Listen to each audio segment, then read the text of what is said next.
So actually, I went ahead and I looked you up. You watched clips and that changed. You watched highlights. And I was watching your clips, right? I'm watching, and I give Calix a call. I called him. I said, "You did."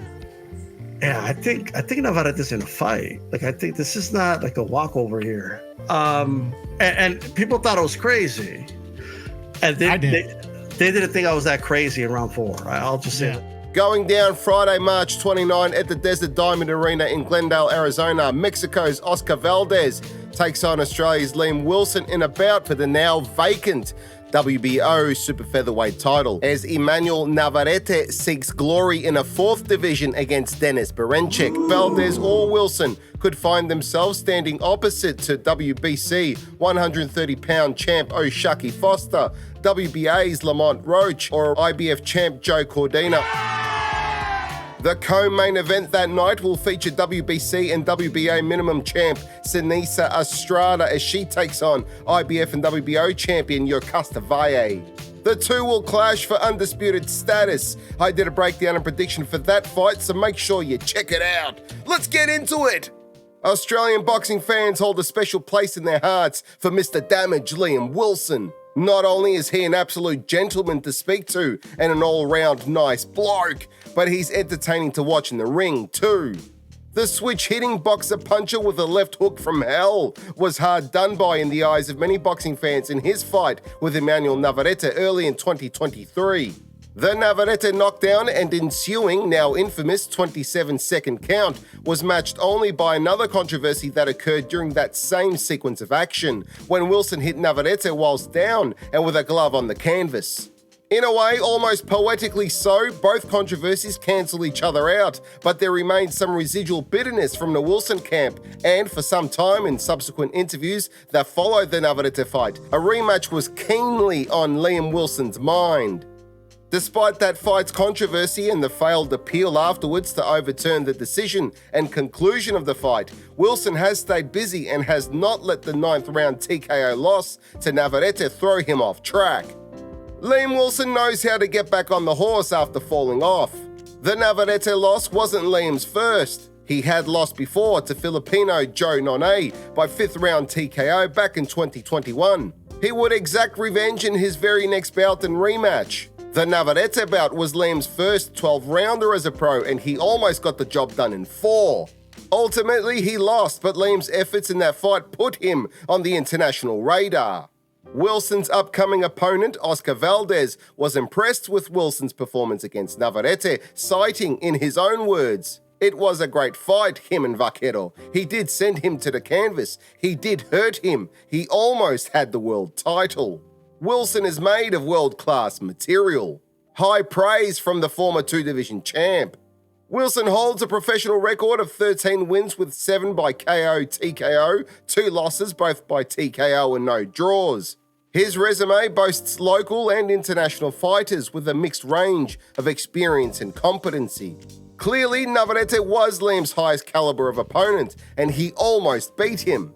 Navarrete was coming up from featherweight in their bout. Oscar Valdez, just maybe, could be on the verge of a slide in his career. So is Liam catching Oscar at the right time, and could he cause an upset? Oscar Valdez is coming into this bout a hot favourite, and after coming off only his 2nd defeat as a professional, the Mexican is hungry to not only get back in the winner's bracket, but to hold aloft a major world title and to become a 3-time world champion. The former Olympian's 2 pro career defeats come at the hands of arguably 2 of the most talented fighters at and around the super featherweight division. Shakur Stevenson, who now campaigns at lightweight, pitched a shutout performance against Valdez, knocking the Mexican down in round 6 before going on to win by unanimous decision back in 2022. Perhaps not as technically gifted as Stevenson, Emmanuel Navarrete is talented for entirely different reasons, namely his awkwardness, chin, engine, and power. Navarrete would hand Valdez his 2nd defeat last year in 2023, the same year Vaquero gave Liam Wilson his 2nd pro defeat.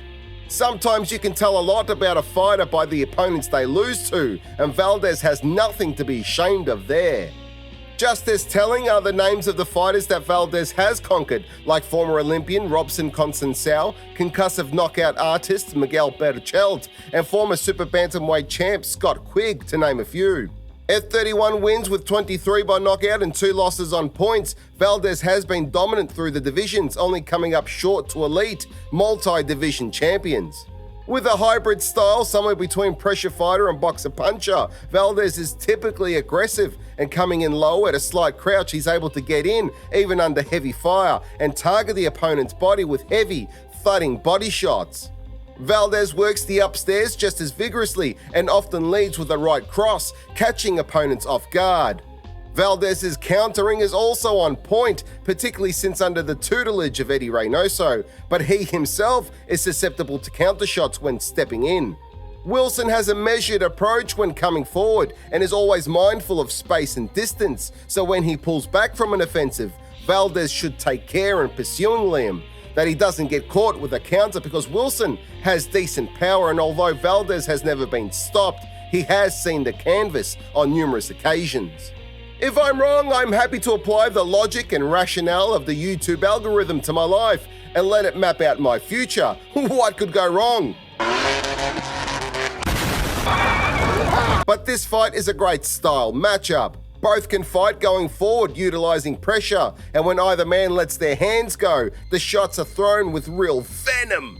Wilson has the reach and a decent ring IQ, as does Valdez, but he has a little more pitbull in him, I think. I just wonder if the wear and tear on 31-year-old Valdez has slowed him down, and if his chin can withstand a shot from Wilson if he connects clean. Then again, Wilson has also tasted the canvas, so that's another reason why this fight is intriguing. Anyway, I will be rooting for Wilson because I support all our Aussies, but I also don't kiss anyone's ass.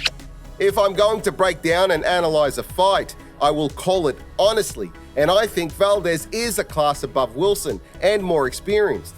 Wilson is a warrior who will go out on his shield, but I think his corner stop it for him in the mid to late rounds. Valdez by TKO is my pick. Of course, I'm happy to be wrong. Let us know in the comments below who you think wins and how. Thank you for watching Pound for Pound TV. Please remember to subscribe and hit that notification bell for future updates. See you in the next one. Check out our Patreon page to become a Patreon family member where you'll receive some cool perks. If you're looking for some new threads, we've got t-shirts, hoodies, and much, much more. So head on over to our Michael Akobi Pound for Pound TV stores. They can be found on Redbubble and Spreadshop.